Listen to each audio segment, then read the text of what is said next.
Welcome to the Awakened Goddess Show, your source for inspiration, wisdom, and personal discovery. The place to learn from a diverse mix of mentors, metaphysical experts, spiritual leaders, and best-selling authors from around the world. I'm Angela Wilkinson, intuitive coach and founder of the Awakened Goddess Academy. Join me as I explore the minds of my masterful guests while they share powerful insights and easy-to-use tools you can start using right away. Now, let's tap into the energy of the Awakened Goddess and be enlightened by today's guest.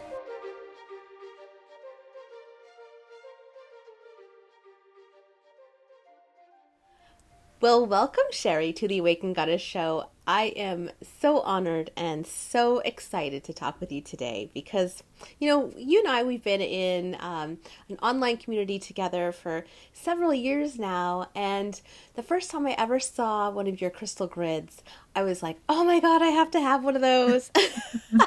And then I was so blessed when you decided to sponsor the show.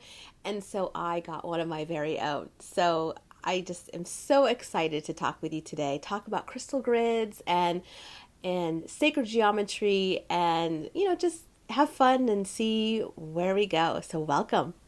Thank you so much. I'm so excited to be here and so excited to speak about all things crystal grids. Yeah. So we're going to turn up the power and, that's what I love is just we get to play around with energy as we're talking about this Yeah. and energize, the conversation and just anybody that watches or listens, they get to be part of this co-creation. So how exciting. Yeah. It is. It Yeah. is. Okay, so let's start at the beginning, just Okay. so everybody's on the same page.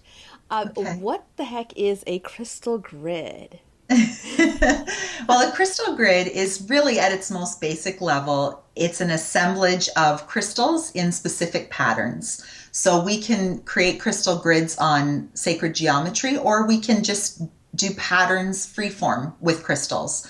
So I think there's benefits to both. I typically do my designs on sacred geometry, and they really serve as an energetic container for us and for our intention. That's really what their purpose is to just hold that steady vibration for the intention that we're putting into that crystal grid creation. Mm-hmm.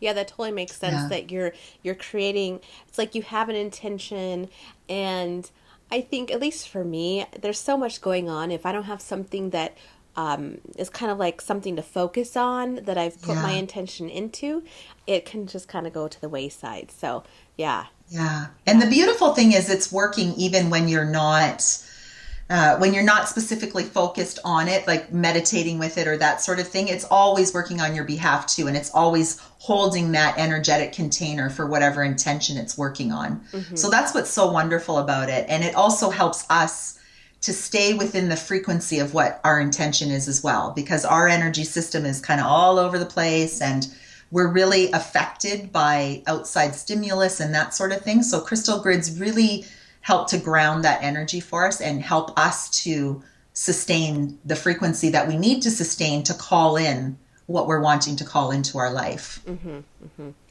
Yeah. Yeah. So, with the sacred geometry, it Mhm. fascinates me that it continues working even when you're not working actively with something. That just like lights me up inside and makes me so excited because I know that it's like I don't have to do all of the work. So, Yes. when you talk about sacred geometry, let's kind of talk more about that. Okay. What is it? Where do we find it? Why is it so Okay. powerful? That kind of stuff. Okay. Well, the sacred geometry is basically the geometry of the universe.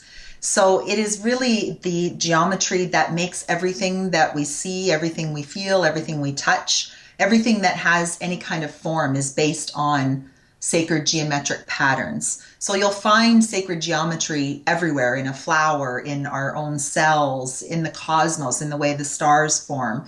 We'll see those patterns being repeated over and over again. So when we work with them, And what you were touching on earlier about just that it helps us, right? They're helper energies. The sacred geometry is a helper energy as well, and it just works on our behalf continuously. So we're sort of entraining our hearts and our minds to that geometry, and it helps unlock things for us. You know, it helps us to really raise our vibration. And I'm like you, I like tools that just work. You know, I'm really attracted to things. You know, if I find someone who's a really great energy healer or something, and I'm just like, I'm locked in because I just love that it just works and I get the support I need. And that's how crystal grids have been for me, certainly, that they just work. They just help us hold that vibration. They create that container and that real stability.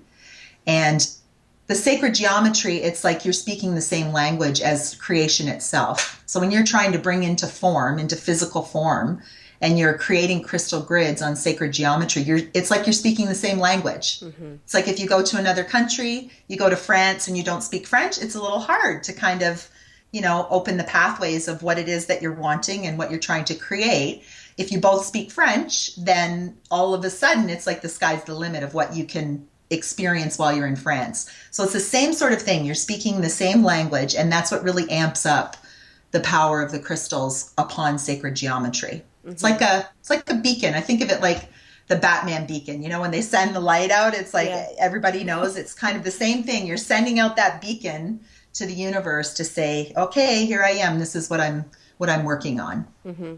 Well, that's a Yeah. great example you use about going to France and whether you speak French or not, because Yeah. that's really talking about resonance. And Hmm. yeah, I mean, we can kind of bumble our way through it and have, piece together a conversation. Or if we're in alignment and we're using Yeah.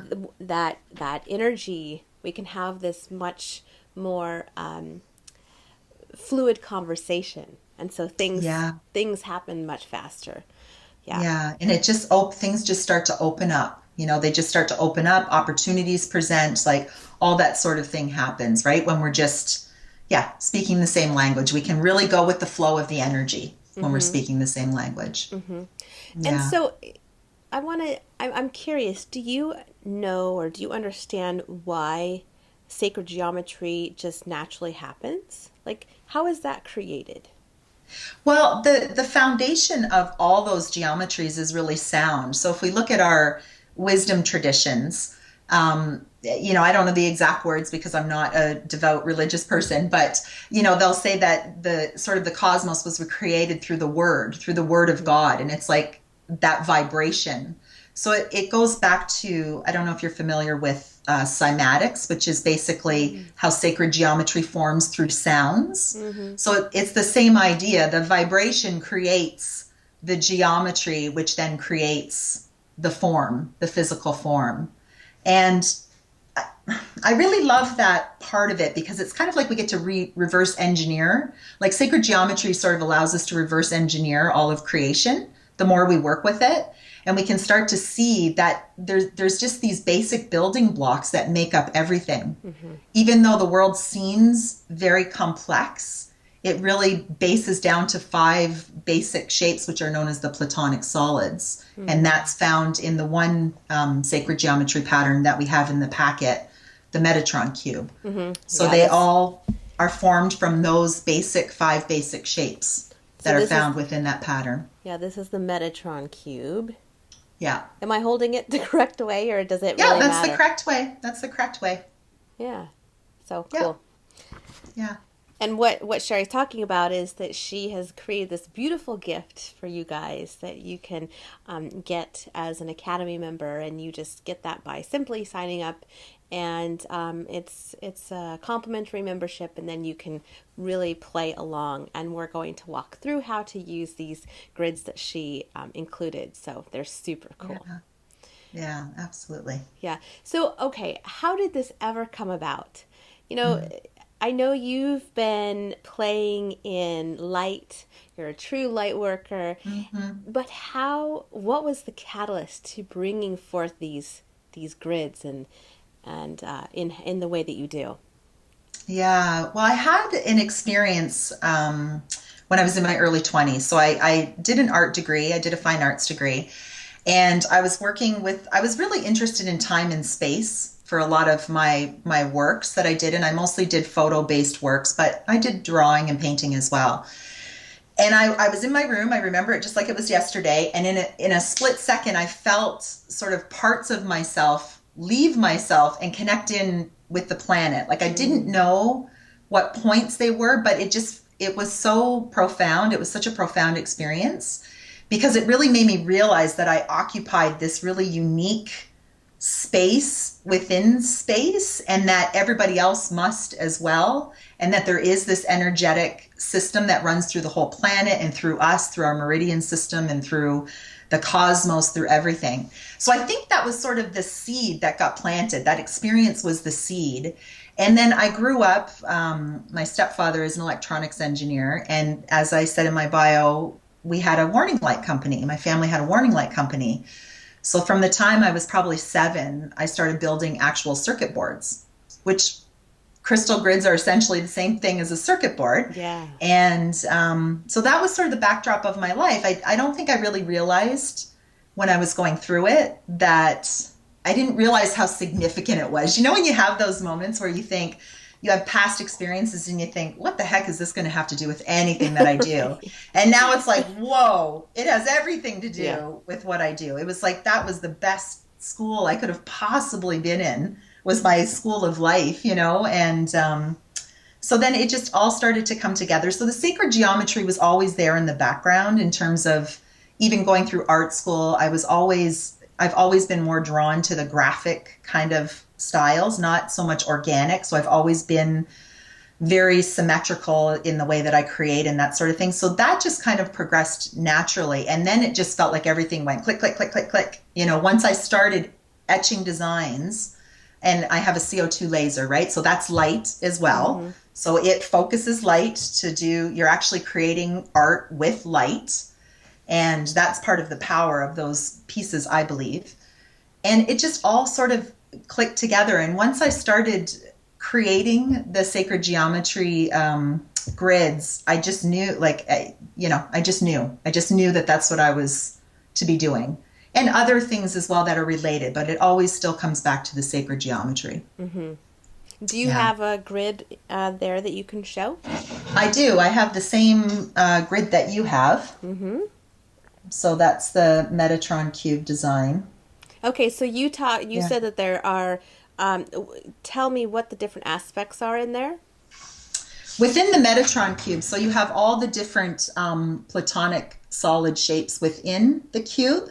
And the Metatron cube has a very masculine type of energy. So Mm-hmm. it is the namesake of Archangel Metatron, right? And Archangel Metatron oversees all the sacred geometries within the entire universe. So that's kind of his thing. So that definitely lends to the power of this design, this pattern. And this pattern for me, when I create grids with this one, has a very action and outward oriented kind of energy for me. Mm-hmm. It has a lot of lines. It has some of the female aspects, the curves. So the curved lines are always the female aspects of the sacred geometry. The Okay. lines are always the masculine aspects. So you can see that there is a good balance within this, but I do find too, even just from talking with people, that a lot of people feel this has a very male type of Mm-hmm. energy. But the interesting thing that I notice about this pattern is probably 90% of my sales are for the Metatron cube, which is really interesting to me. Mm-hmm. I feel that is also in part that Archangel Metatron is really calling forward certain people to work with his geometry. And because the other patterns are beautiful too. And so I started asking myself, well, why wouldn't, the flower of life is beautiful. That's a beautiful design. Why are people gravitating toward that pattern? And even the flower of life is probably more well known in Mm-hmm. many circles. It has very ancient traditions. It's found all over the world in different sacred temples. And yet the Metatron cube is the one that I'm finding most people resonate with. And so that's really interesting to me. It just makes me start to think, what is it about Metatron and the secrets that are locked within that pattern that is calling people forward?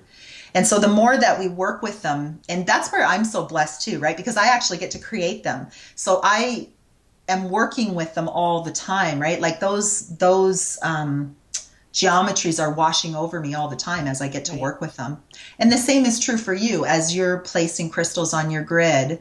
It's like you said, you don't really need to do anything to work with the sacred geometry. It's working with you. You're already in communication with it and co-creating with those patterns. Mm-hmm. So I don't know if I answered your question or if I kind That's of went off okay. on a tangent. That's okay. Um, in working with it, let's go to your worksheet. Okay. You have four. Is it four different? You have the Metatron cube. You have what you tell me what they are. Vesica. That's the Vesica Piscis pattern. So Okay. that is really a pattern of creation. That there's a lot of information and a lot of sacred information within that pattern, and I just recommend people to work and play with them Mm-hmm, because they mm-hmm. start to reveal themselves the more we work with them. And it's interesting to me how simple this one Hmm. looks. Yes. But it sounds like Yes. simple can be deceiving, right?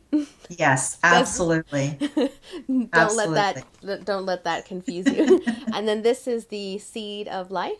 That's the seed of life, yes. So that is basically the center of your flower of life. So if you look at the more complex flower Mm. of life pattern, Mm-hmm. that will be the center piece of that. So if you take out your center circle within the flower of life, you get the seed of life. Ah, got it. Yeah, yeah. Okay. So it builds in complexity. And that also, you can think of it in terms of when you're working. I'll just give an example. If say you're starting a new venture, you're starting a new business, and you want to create a grid for it. Well, the seed of life might be a great pattern to work with. You already have the idea, you already know what you're doing, and you just want support in those beginning stages. The seed of life is a perfect pattern for that because it is like the beginning. It's like when the cells first divide in our human body, it looks very much like the seed of life. So it's Mm-hmm. it's sort of that beginning. It's already on its path, but it's still at the beginning stages. So that geometry can really help us in those types of instances. Mm-hmm. And then the Yeah. flower of life. The flower of life I see as that is complete divine feminine, that pattern. So Yeah. anything that you feel you would be wanting to call on that divine feminine energy for, which that could be a whole host of different things, right?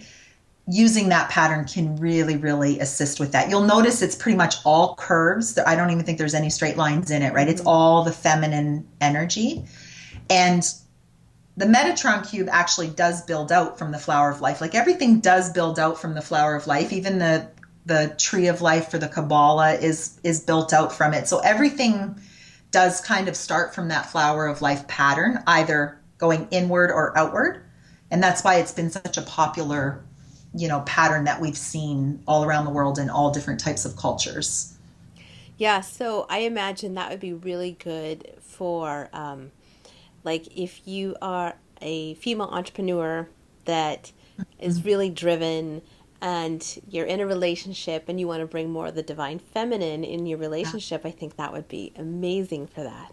Yeah, absolutely. It's a great relationship pattern for sure in all areas. Just that more feminine inward, yeah, just those feminine aspects. It can really help enhance that and really Hmm. bring that forward. Hmm. Yeah.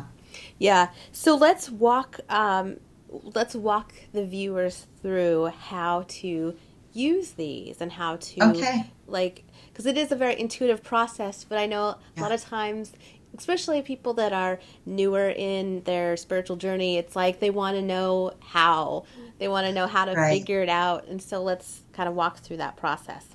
Okay. Well, the first step, and this can be said for any kind of ritual that we do, is that we want to really create sacred space for our creation. So that means some physical things like actually clearing real space. So we don't really want to build a crystal grid and a bunch of clutter. We want to create a sacred space to start to construct our crystal. Hmm. And I typically will clear the space as well. And everybody has a different method of clearing their space. You'll know Rhonda Lee. I use her spirit mist, Yeah, is what I use because I don't really love like it. smoke. You can use the sage, you're Yep. using the sage. I'm And, using Palo Santo, and oh, then okay. yeah, then or you can use sage. Hmm. Right. So first clear the space, and I think that also includes us as well. Make sure that we're in a positive, uplifted state before we do that. Like we don't want to build a crystal grid, 2 minutes before our kids come home and are banging through the house, right? Yeah. Let's create some really nice, just quiet, reflective space for us to begin to construct. The next thing, and it doesn't necessarily have to go in this order, the clearing definitely has to start first. The next thing is you need an intention. So you can think of intentions as like instructions. They're in a basic sense, they're like instructions for your grid. So what exactly do you want these crystals and this arrangement to be doing for you? What are you calling in? And I find that the more intentions are focused on more the feeling states rather than goals. Like I think there's a very distinct difference between an intention. An intention is sort of a way of being that we're calling in, whereas a goal might be something very specific, like I want to make $5,000 by the end of the week or something like that, right? I think that the intentions are powerful when they really focus on the feeling states that we're inviting in. So staying sort of, yeah, just less goal oriented and more intention, feeling states, that sort of thing. Okay. How we want our life to feel and how we want it to be. So okay, as we walk through, I'll use myself as an example and then I'll Okay. give you the intention and then you reflect back what the feelings are. Let's go through that. Okay. And let's we'll use the Metatron, I guess. Or Okay. actually, I'm almost thinking the flower of life because I think this is more about being more receptive. Okay. So Okay. actually, because yeah, we talked about using Metatron earlier, but I think that intuitively I'm feeling guided to use the flower of life, which is again Okay. this one. Okay. So the intention is that I would like to travel one time a month somewhere around the world and record shows in different locations around the world. So that would be the intention. Okay. I love that. So you can write that intention as it is. It does have a specific outcome, and that's okay too. But when we start to construct the grid, then we'll start focusing on how it feels, actually being in that moment of, you place a crystal, it's like you're traveling to this location. You place Mm, another crystal, you're with someone and you're having an interview and you're really tapping into the feelings of how that feels. And then the next week you're going somewhere else. So as you're placing your crystals, that's how you can bring the feeling states to life. So I guess I wasn't really as clear with that. It's okay to have that okay. specific intention, but as we're building it, we tap into those emotional states Mm, that we okay. want. Okay. Okay. Yeah. So, and imagining it already being fulfilled. So you're Yes. basically, you can think of it like you're really giving your crystals the big picture. It's like you're kind of like telepathically showing them this is what I'm wanting. Mm, This is the way that I want things to move forward for me, and these are the ways that I feel. And then they really understand. They start to sync up with one another and with your intention, and they really understand exactly what it is that you're wanting to create. mm-hmm. Okay. So that's Cool. so we get centered. I usually take a few deep breaths and then I'll begin. Now, I should say, sometimes I do plan my grids, but that is more when you've been doing it for a while. I really recommend in the beginning. A lot of times you won't have a large selection of crystals, so just let your intuition guide you. So if you have a pile of crystals, even if you don't know what they are necessarily, they know what they're doing. We don't have to worry that much about them, right? They really Yeah. know what they're doing. And they all serve the same purpose of amplifying and of holding that space for us. So they do have subtle discernments, right? Like citrine is a really great abundance crystal and rose quartz is a really great love crystal.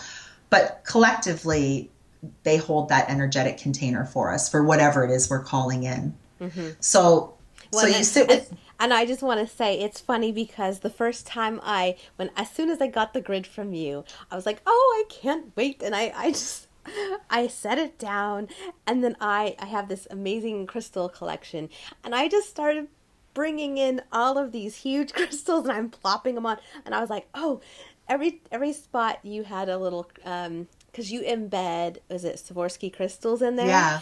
And Yeah. so I was like, every spot I was putting a crystal, and I was like, I took a picture of it, and then I look at it, I was like, wow, that it felt a little chaotic and stuff. And then I Yeah. created another one specifically for the show, and it's interesting because Molly Knight Ford and I we laid it out together, and then she went over it with a pendulum, and we checked it out, and it Yeah. does, it feels completely different. Yeah, that's interesting. And see, that's so wonderful. You just allow yourself the freedom to play. There's no right or wrong answers. The thing that really trumps everything is our intention. When we have the intentionality in what we're doing, that's really what matters. And even if you fill the whole thing with crystals, the crystals know what to do, Yeah. and you can go back anytime and make adjustments and just reactivate it again when you're done. Mm. So there's no like, oh my goodness, if you move this or take this off, then you've ruined all your work. It's not like that. It doesn't work that way. So it really does come back to the power of your intention, and it trumps everything. And the crystals respond to that. So, but Yeah. I love that story because I find for myself too, the more I build them, I get more and more simple. I find that's what happens with my patterns as well. I feel as though I don't need as many crystals as I might have a year ago. And I felt like I needed to make them more complex. And I think that's probably just a part of our own limiting beliefs about our abilities and what's happening and what exactly we're doing. Yeah. So it's just a process. We grow with it, and we develop and we learn from the crystals, and because they're always in communion with us too. So even when you have that realization, like, oh, this is a little cluttered, like you're having some communication with those crystals. They're kind of like, Angela, I'm not feeling this. Yeah, Yeah. they're like, come Like, on, let's, give us yeah. some room here. Yeah, I'm a little crowded. I'm a pretty powerful little guy. I need some space. So that's Yeah. perfect. So then you just begin intuitively placing your crystals, holding that intention in your mind's eye as you place them. And I typically start, so the center always has a focus stone. Hmm. So this is just a clear quartz single terminated crystal. It doesn't have to be a point, but typically it should be bigger than the other crystals you're using. So this is your powerhouse crystal. It's the one that's really calling in energy and also amplifying out what's on your grid. So in this case, I will say the bigger the better. If you have a nice big crystal for your focus stone, Yeah. that's really great. And I typically place this guy last. Oh, Yes, see, I because would have it's thought sort it of was the like, first one. yeah, it's sort of like the end mark. It's like, okay, you're complete. So once Mm. I've built out around it, it's like that focus stone sort of is like whoosh, it just kind of sets the tone. And then we go around and activate it still too. But that has always felt best for me personally, is to place it last. Um, And I so was gonna and so going back to the flower of life, for example, there is like no right or wrong way. It's just however, because you'll start to see the patterns like start showing up. yeah. And are there significance for like the different places? There are significances, definitely. So anywhere you have a crossing, anywhere you have a convergence of lines, that's going to be a more amped up energy center. So that's more the energy of those spots just has a more outward kind of energy. Your open spaces are going to have more of a soft, sort of diffuse energy. So you might want to put supporting crystals in those kinds of spaces. Like something like rose quartz, it's such a gentle, loving stone. You might want to put a few of those in some of the unoccupied spaces, and it just is that diffuse energy that they give and also enhance the other crystals. Mm-hmm. And you can place crystals outside of your grid as well.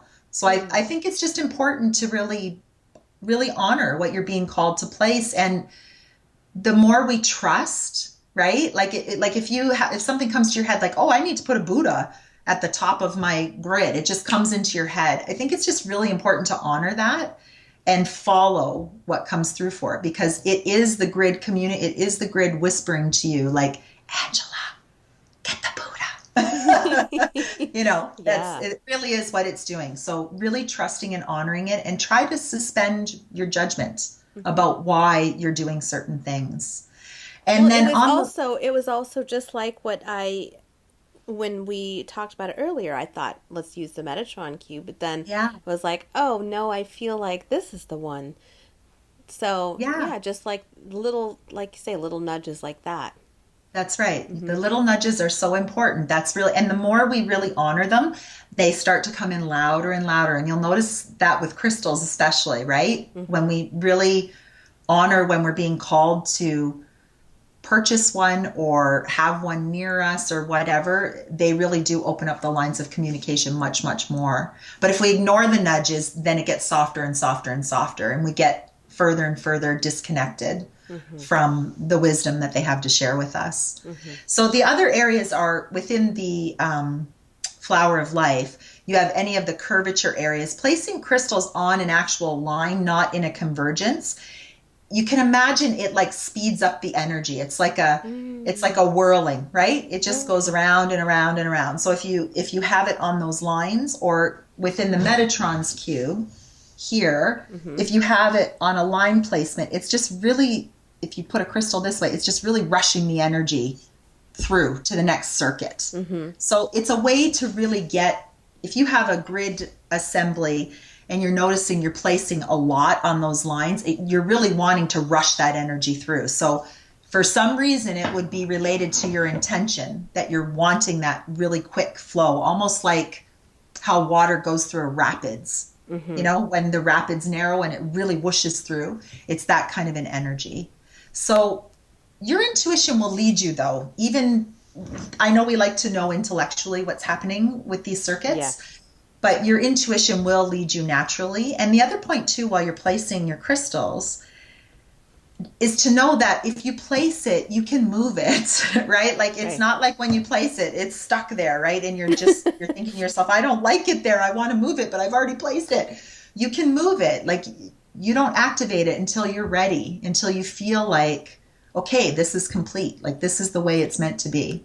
It Hmm. feels right. I feel right with it. It feels good. You might get a sensation, you might get some goosebumps, you might get just a yes in your head, or whatever the case may be. So just keep playing with it until it feels right. And then when it feels right, then place that focus stone in the center. Okay. Um, And yeah, and also these shapes, they start becoming, you can feel them become more three-dimensional and, yes, multi-dimensional.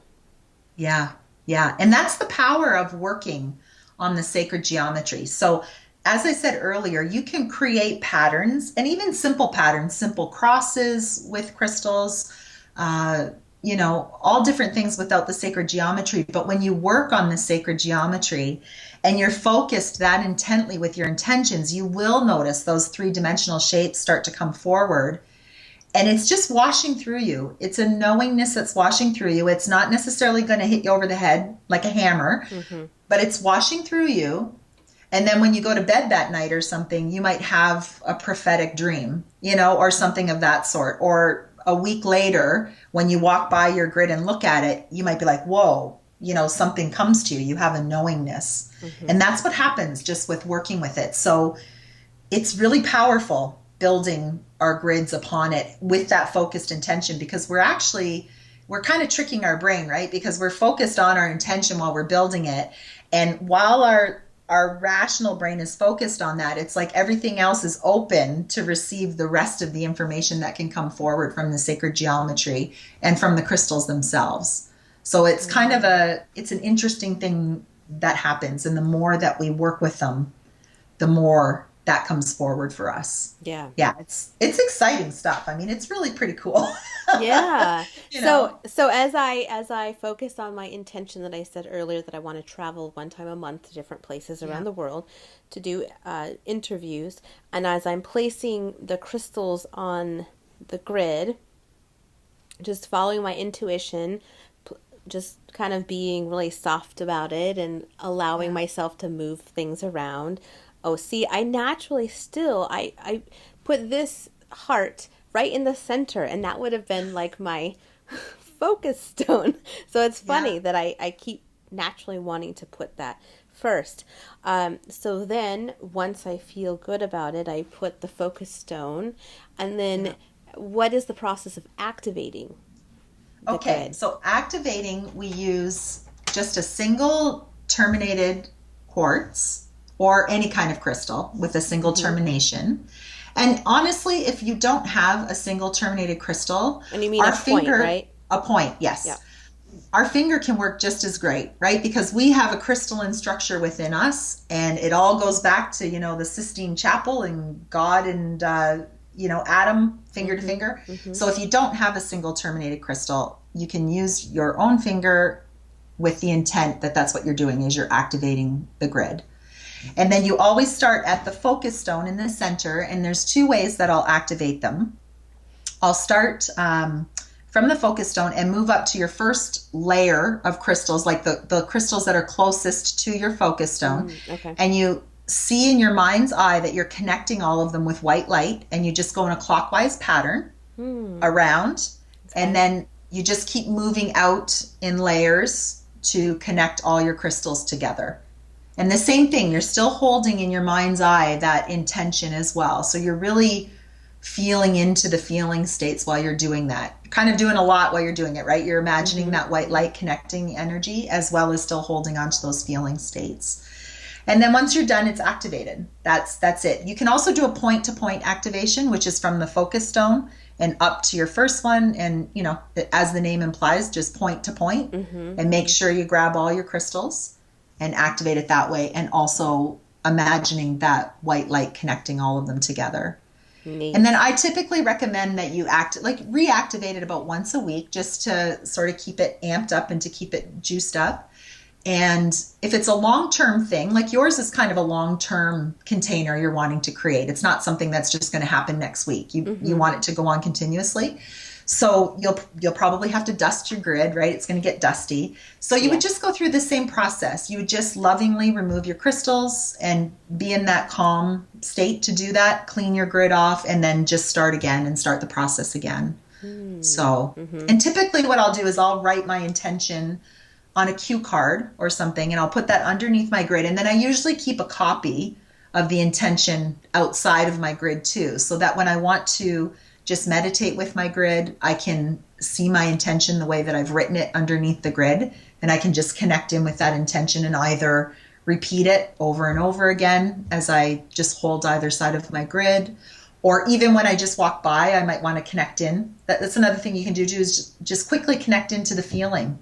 Connect into a moment of you're sitting on a couch interviewing someone face to face. Like it can just be a split second. You're Mm-hmm. just sort of connecting in with it as you walk by, Or you imagine know? myself sitting in that plane seat, like getting ready to take off. Yeah, yeah, yeah. And sort of that, ooh, I'm so excited. Like, yeah, really tapping into that feeling. And Yeah. then see what happens with your day, right? Because you're really awakening that feeling, and you're going to be sort of drawing other experiences in your day to day life that feel the same way too. So Mm-hmm. that's the other great thing about it too. It's working at the level of the intention, but it's also simply working at the level of that vibration. Mm-hmm. So whatever is even happening in your own life, it's working at that level too. So you will probably find that more of those feeling states are going to be coming into your life in different ways. So Nice. Ooh. yeah, yeah, Oh, it's very, I love it. It's just is so exciting to think of, like, there's unlimited possibilities of how you can work with these grids and yeah, just play and have so much fun. yeah, yeah. And it's like you get to be, even if you're not an artist, like by trade, right? You get to be an artist. Like you're real, and you're co-creating like with the entire universe. That's what's so cool about it. It's like you're sinking into your co-creative archetype. I call it like our co-creative archetype. And when we work with crystal grids, we're really activating that. And once Mm-hmm. we activate it, it's kind of like it's activated. Yeah. And we're going to start noticing it in other ways that are outside of what's happening with our grid. We're just going to start noticing more subtle little shifts in our life and being shown proof that we are really co-creating with source. It's a really, really, really powerful process. Yeah. Really powerful. Yeah. So, what came to mind is because it is so powerful, and when Hmm. we set our intention and we're using three very powerful tools: our intentions, Yes. the crystals, and the sacred geometry. And so, if someone puts out a a strong intention that is really kind of putting themselves at a whole nother level in their life, that things that may look or feel uncomfortable can certainly come up. Have you noticed that? Absolutely. Yes. I mean, I think yes, this year, yes. Uh, the sacred geometry and crystals, they always work at the level of the highest intention and the Mm-hmm. highest good for all. So I really do believe that we're not given things that we really can't handle. We're not going to be giving something that's going to like crack our psyche or something. You know what I mean? Like Right. it's things we can handle. It may be uncomfortable. That shift may be uncomfortable. And I feel like energetically, collectively, all of us, there was a time where we could kind of go up a little bit and then just come back down and go up a little bit and come back down. And now I feel that there's a ratcheting process happening Mm-hmm. energetically with us. And it's like we're getting ratcheted up and it's like you can't come back down, right? And Yeah. I think that's where a lot of the discomfort comes from. And so we can also set the intention as well. If that is a bit of a concern, if we're feeling like, whoa, this is like too much, we can set an intention like, please, at a pace that I am able to integrate and handle at this time. Mm-hmm. Like you can add that to the end of your intention because you're absolutely right. You might be calling in something that is maybe a little too much for you, and at any time you can sort of slow that process down. But I do think that that ratcheting is happening, Mm-hmm. and I think that's why so many of us are feeling it. It's the time has come that we can't keep sinking down into those lower vibrations, and Mm-hmm. Mm-hmm. we're all being called that Yeah. way. Yeah. So I'm wondering if we can talk about that on a larger global Hmm. scale and even beyond that, because we're not here alone, Right, right? right, absolutely, absolutely. Yeah, I think the most important work that we do is raising our vibration, and raising our vibration, it has a really huge impact. So we hear the saying that one person can change the world, and I really do believe that that's the way that one person does actually change the world, because the higher our vibration is, it's kind of exponential. It has an exponential effect with all of our collective consciousness. Mm-hmm. And yeah, I mean, we have helper beings throughout the universe and where we came from, and you know, sacred geometry and the crystals and working in this way. I think it also opens up our minds more to be able to actually, like, when we hear something or we read something and it really resonates for us, it's like it opens us up to the possibility. Whereas maybe a year ago we might have been like, that is crazy pants. Like Right. I'm not even going to go there, right? Like aliens, like come on, I'm not even going to go there. Then we start working with some of these helper energies, and all of a sudden we're like, you know what? Like that makes sense. It Mm-hmm. resonates with me. It resonates as truth with me. And that's where I think the real power is. The more we raise our collective consciousness, we do unlock our ability to, see past the veil and just be open and willing to receive different types of information and different Mm-hmm. knowingness. Mm-hmm. And that's really that. I mean, yeah, like a year ago, some of the things that I think now, I don't know if I would have believed them, of different galaxies and different sort of species, or whatever you want to call it, if you call it Beings. aliens or anything, beings. I mean, I might have just been like, I don't know if I can go there. And now I just feel like, yeah, I mean, it Mm-hmm. makes sense that Mm-hmm. there's and I know I don't know if you've read the Book of Ra, but that has been really influential for me. Has it? My mom, she Yeah. recently came upon that information and she's like, "Oh, I want to get that book." And Yeah, yeah. A lot of things just made so much sense hmm to me. And that's what really fuels my passion, I think. So I'm an artist, and I want to, imbue my work with that high level energy and frequency, because I think the more we surround ourselves with objects that are of a high frequency, it enables us to be able to maintain a high frequency. But I really do believe that as we really, that's our most important work, is raising our vibration, and everything else I feel like it will just fall into place, because Yeah. if we go inwardly, it's infinite. It's infinite, the discoveries and the things that we can uncover when we go inward and work on ourselves to raise our vibration. And when we do that, we are assisting everybody else around us. And really, what's going to assist humanity is all of us working collectively, Mm-hmm. or at least the light bearers, the light keepers. That's why we're here. And Yeah. Well, and why don't you define that? Because um, I think there's a misconception of what a light worker is. It's like a lot of people I think it's somebody that is doing something very specific, where I think it's much more broad. Yeah, So absolutely. yeah, I think it's really at the level of our being. A light worker is really focused on being light, not necessarily doing healing or doing, specific things. Like I can be a light bearer, a light keeper, um, working in a service-based industry, right? hmm, Based on my way of being with the people who I come in contact with, and the way that I'm working on my own energy frequency, the things that I'm doing, the self-care I'm participating in, the ways that I'm just living my life. yeah, And I think that's key. And that, coming back to the crystal grids, they assist us without us really having to do all that much. Like we walked through it, right? It wasn't a very long process. no, It doesn't take that much effort. And then once they're set up, I mean, they're just creating so much magic. They invite beauty way into our lives, and I think that's why humans have always loved beautiful things, because it is like a portal to the divine. hmm, It connects us into the truth of who we are. And crystal grids are the same way. You just look at it and you're like, wow, I created that. yeah, Like, look at what I created with these high vibration, you know, tools that I've used, or medium, from an artistic standpoint. It's like the highest vibration medium you can create with. hmm, So hmm. it's really beautiful and powerful stuff. It is. Yeah, Definitely. and it just, like I said at the very beginning, it when I saw what you had created with these grids, I was like, "Oh my gosh. Give me one now." Yeah, Yeah. yeah. And the intention behind creation is so important.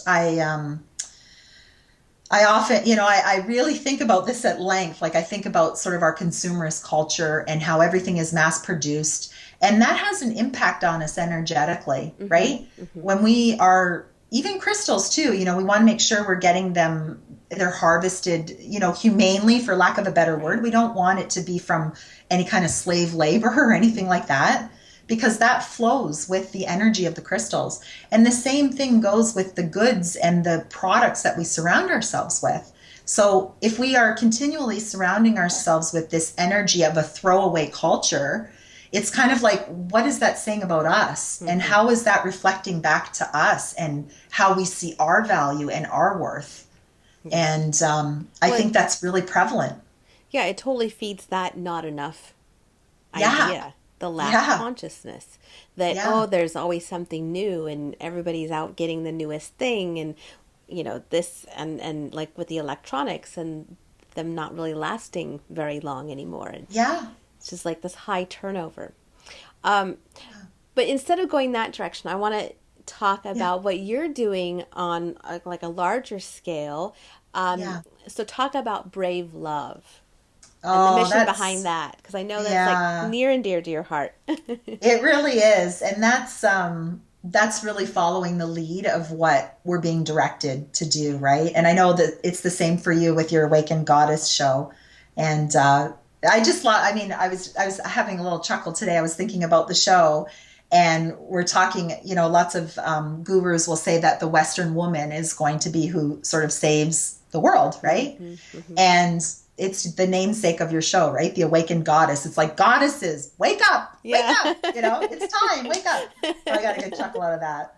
But yeah, I'm creating a crystal grid matrix, and we all use the same mirrored crystal grid, and we put our crystals in the same configuration. And I supply the crystals and everything. It's an offering I have just at cost, so just the cost for my materials and my work. And we all focus on the intention: I am love manifest in physical form. Mm. So we've created, I already have, people represented sort of all around the world. There's still some places that we haven't filled in. I have sort of a loose goal of about 5,000 people to build out a foundation. And I think more is going to come through in regards to it. But we're really connecting, and we're creating another layer of that energetic grid. There's already other energetic grids within the planet. So we're creating another layer of that to tap into that. And it's the same thing with cell phones and stuff. We don't see the connections that are happening and the energy that's flowing. And yet we're walking through it. We're being impacted by it. Our energy systems are being impacted by it. And so the intent is that this grid has the same effect, but with love as its source, and to help, even just passing through those lines to awaken a little bit more every time, And so we're working energetically within that matrix as well. So many things have come through for me about ways that we can feed that grid to make it stronger, ways that we can actually take energy from that grid to build our own capacity to raise our vibration. And it's been really, really exciting and really beautiful. And I have, like I said, I have the world map set up, and every time someone new comes online, we update the map, and we have a Facebook group. And Awesome. yeah, yeah. Is there any one particular location that you'd really like to set the intention to bring this Yeah. to? Yeah, what's interesting? In terms of North America, and this is funny too, in the mid states, right in the middle, there's no representation. I just found that so interesting too. Like it's coast to coast, right? Lots of representation on the coasts. So certainly in the middle, the middle states, and I don't have any places like in Africa or I don't think I have anything like in China or Southeast Asia or anywhere like that. So certainly those kinds of areas would be wonderful. Mm-hmm. Yeah, Nice. absolutely. Yeah, well, you said it here, and people listen around the world on the show, and so Yeah.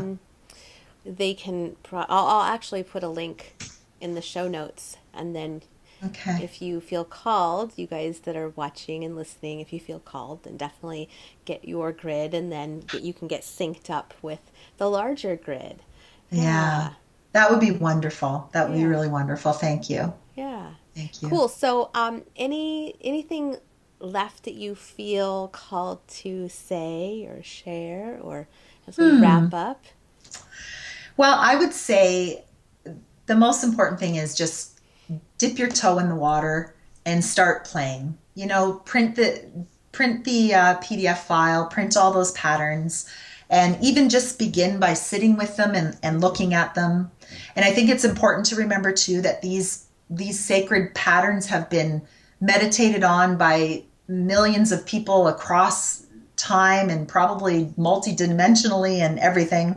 So they have a lot of power. Mm-hmm. Just being in their presence, they have a lot of power. And then just start playing and just have some fun. Like keep it light and keep it fun. And don't judge yourself. Just suspend all of that there's plenty of time and space to have judgments about ourselves, right? We're always bombarded with it. Yeah. So carve out some space to just have fun and play with it and be open and just see what comes forward. Be curious. Mm-hmm. Be Mm-hmm. curious to what comes forward. Yeah. Yeah. Yeah. And if you don't have crystals already, you can go to any like lot of, there's little metaphysical shops or Yeah. spiritual bookstores that they have the polished crystals like this. Um, and you can get them relatively inexpensive, like $1, a couple dollars, and Yeah. there's yeah, just like you said, throughout this whole thing, we talk about follow your intuition, whatever calls to you, whatever speaks to you. For people that are a little bit more advanced and they're familiar Hmm. with crystals, and how can they kind of take this to the next level? Okay, well, in that instance, then we can start to choose specific crystals based on their specific characteristics, Mm-hmm. those slight discernments that they each have. And in terms of building out the grid, we have our focus stone in the center. The next sort of circle or row, or however you want to term it, those are called our way stones.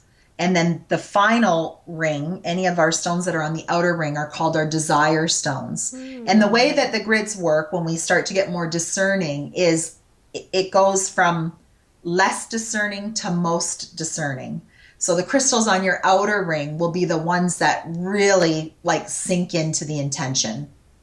As far as you're concerned, it doesn't Mm-hmm. really matter what other people say, really. Mm-hmm. It's really how you feel about that crystal. Like if jade is, that's your prosperity stone, you're like, that's the stone that really clicks for me for prosperity, then that would be your outer ring of stones would be jade. And Mm-hmm. then maybe in the way stones might be citrine, because citrine are a real great abundant stone too. But for you, the jade is really focused, like that's the stone that really speaks to you. So you just imagine that the crystals get more discerning as they wave out from your focus stone.